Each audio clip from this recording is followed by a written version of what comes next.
Whoa! Welcome back, Survivor. You're watching Mini-Oclipse. My name is Jamie. Today's episode, a little Q&A. It's going to be a little bit different video than normal. My goal is to sit down and chat with you a few things. So, here's what's going on. There's been this little Q&A chain circling around the miniature painters of YouTube, aka Mini-Tubers. And so here's how it happened. Originally, Spud from the Chilling Wargamers network, he did a video with a handful of questions, and then he nominated 3 people to do a video and answer the same 3 questions. And this went on and on. So, I would like to thank Nate from Nate's Miniatures for nominating me, giving this opportunity to me to create a little bit different video and get some words out to you guys. So, thanks Nate. We're going to get right to it with the first question. All right. Just chiming in real quick here. Before we get to the first question, I would like to nominate you, Ninetale Hobby, Lockwoods Workshop, and Franky D Crafter. How did you get into the wargaming hobby? Alright, so for this, we're doing these questions off the top of our head, trying to keep it real. So I'd like to take you back to my earliest memories. What sparked the fire for me in the fantasy genre was sitting next to my father while he sat at the computer desk playing his old Apple II ancient computer, and he'd be playing Dungeons and Dragons on it. Like Pool of Radiance comes to mind, just the old 8-inch floppy disk game. He'd be making his maps on grid paper. I touched on a little bit of this in a previous video. I was interviewed by Heath Aldrich. You can check out the video here or here, whichever side it pops up on. Anyway, so that really got me into the mindset of playing these fantasy games in my head. You know, as a kid, I was battling orcs and ogres and monsters and swords and dragons and knights, all the good stuff, you know. So that progresses on later in life, where we've finally landed and settled down. From a military family, we did a lot of moving. So started developing long-term friends and things like that. Anyway, around the time of middle school, a family member, my cousin, gave me his collection of Magic cards. I didn't have any clue what those were, and it wasn't until years later that I learned how to play the game and all that. But the artwork trapped me. That really was the next big hit for the fantasy genre in my head. And then I started reading a lot of books, a lot of fantasy and sci-fi novels. Let's see, mainly R.A. Salvatore, a lot of the Star Wars novels, Dragonlance. Those are just a few off the top of my head. And later on, I found Magic the Gathering novels too. Got into all of that. Anyways, so we had the earliest memories of watching my dad play D&D on the PC. Later in life, I get a big box of crazy artwork in the form of Magic cards. And with that, I really got into like trying to come up with my own board game, and I really started playing a lot of video games then. I was big into like Final Fantasy. One of my favorite all-time RPGs is Super Mario RPG. My #1 favorite RPG, Pokemon.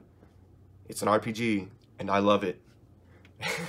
Anyways, we've got that going down the line. Here I am getting into freshman year, high school, and then I find a group of people like me, you know. This is back in the time where there were groups, you know. You had the jocks and the preps and the nerds and the geeks and what have you and whatnot. So we find ourselves a group of friends, and next thing you know, I get invited to play a pen and paper RPG. I've looked into it, I've fooled around looking at the stuff, reading the books and things. I've played the video games. I gave it a try. I believe my first go at an RPG pen and paper was Vampire the Masquerade. So I got involved in that, played that for years. Then we played that game at the lunch table. Then the same group of friends, we met after school and played a game of Dungeons and Dragons. I got real big into Dungeons and Dragons. We'd be playing with our group of friends, doing everything we could. Then we'd be making maps and we'd be using markers and things. And then lo and behold, I find out about miniatures. So I start collecting up some old pewter metal miniatures and start playing with those. Using those as, your visual representations and things. That was huge for the gameplay. There's some people that can live inside theaters of the mind, and some people need a little bit of help, which is fine. So, I tried to paint one a time or two in my younger days, and then I fast forward a little bit. I tried assembling models and doing models as a hobby, and I never really could find the knack for it until recently. So what had happened, I started playing in Magic the Gathering tournaments and started getting to know a lot about Warhammer and checking out the stuff and all the cool board games with miniatures.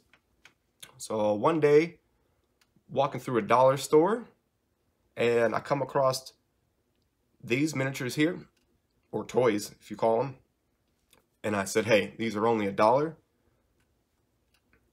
Went straight from the dollar store to Walmart, got some craft paints, a couple brushes. Actually, no, I had brushes.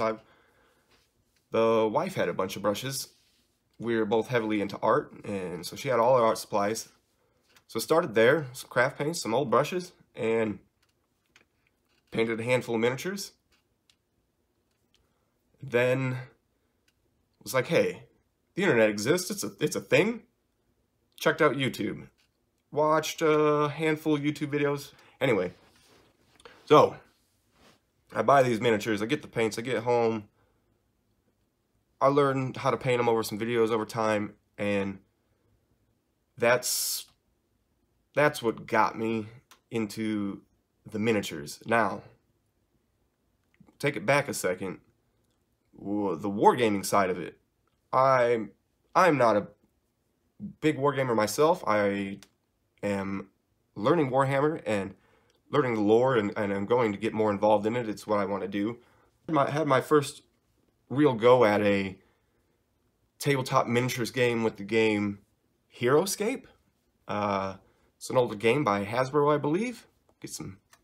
Check out these pictures and things here while we're talking about it. So this game, super simple, really awesome, modular terrain, had all these beautiful hand-painted miniatures. I'm guessing hand-painted, I'm not sure. And just awesome game. Was played with miniatures and terrain, and it was like, oh man. So I collected up all of that, everywhere I could get it. And that was what I ran my D&D games with for quite some time. So I have this collection of Heroescape. Yeah. Tell us about the water again. My water, if you're not noble enough, and you drink it, then you'll die. Then I have my newfound hobby of painting miniatures.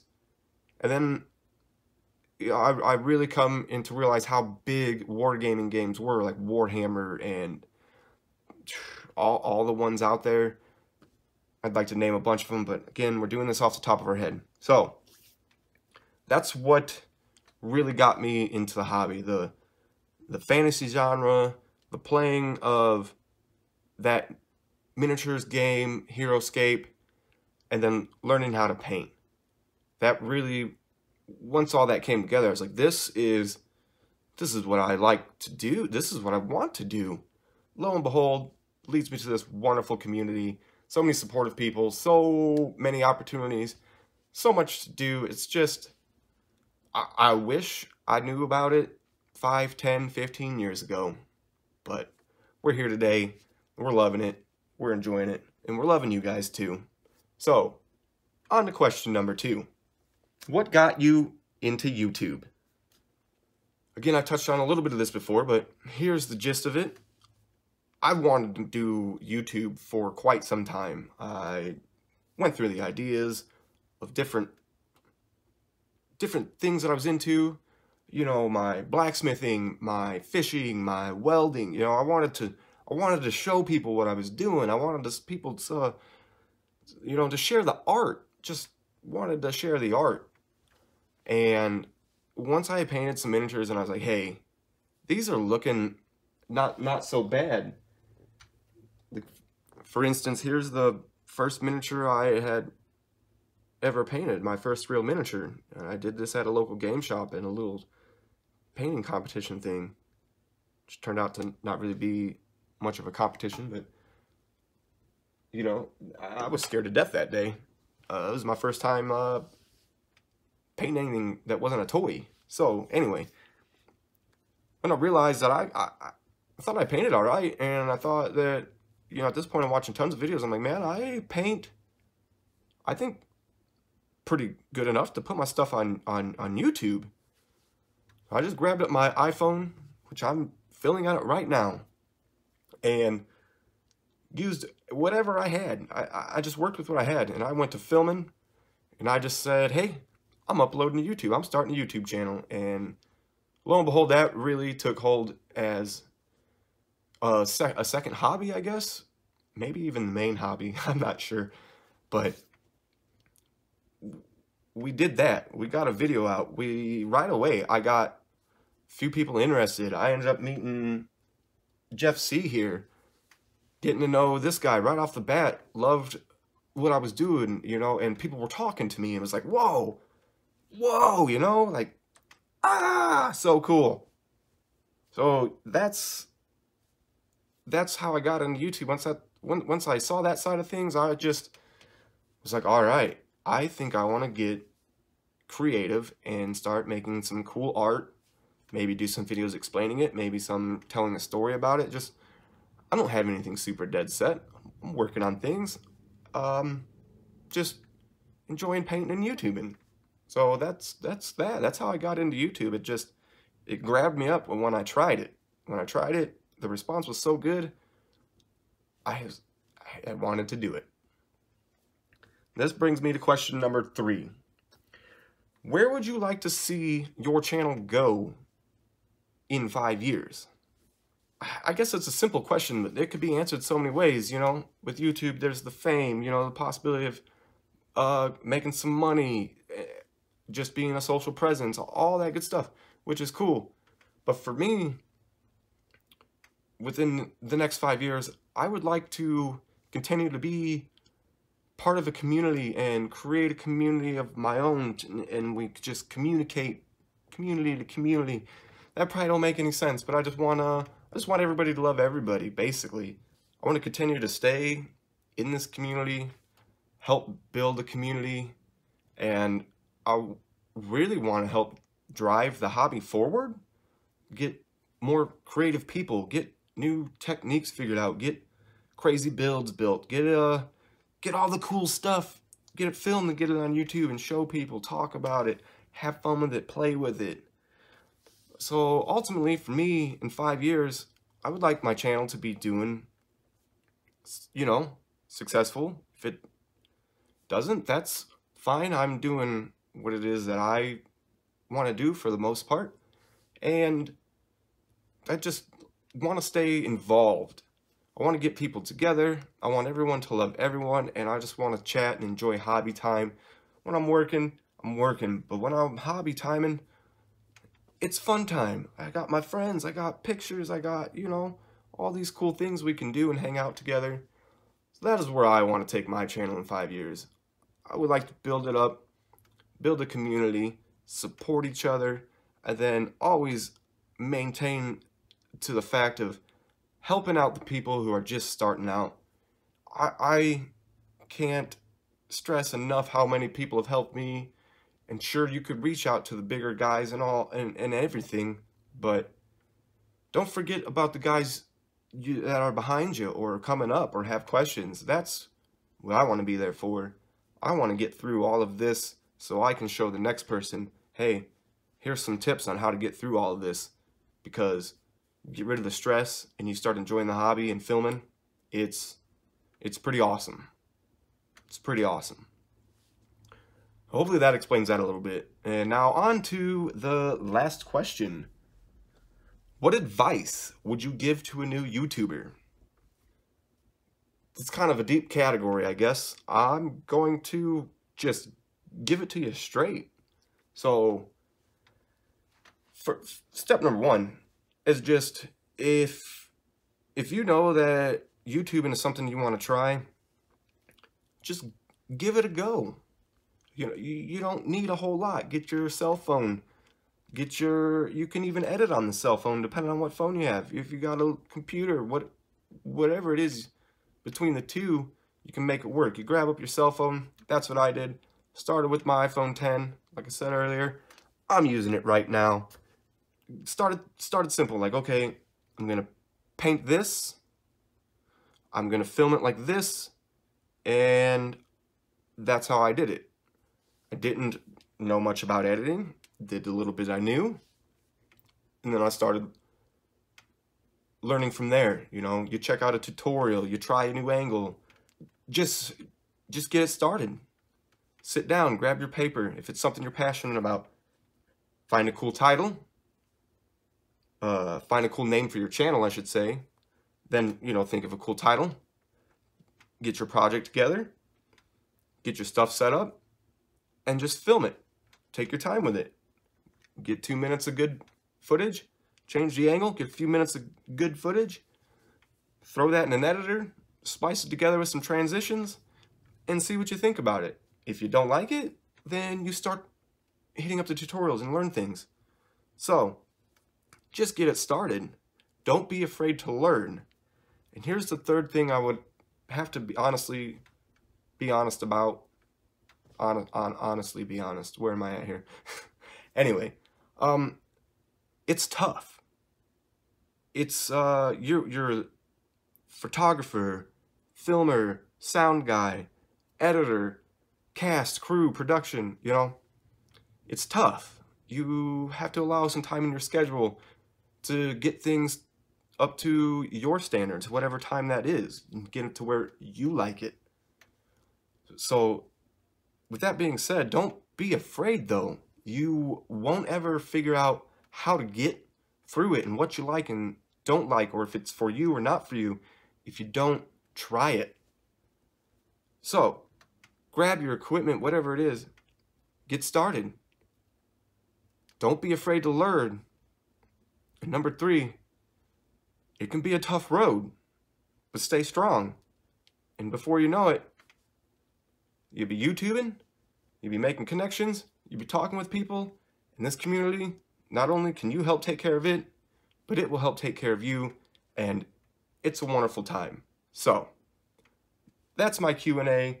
Those are my 4 questions that I answered. Once again, I'd like to thank Spud from Chilling Wargamers for getting this started.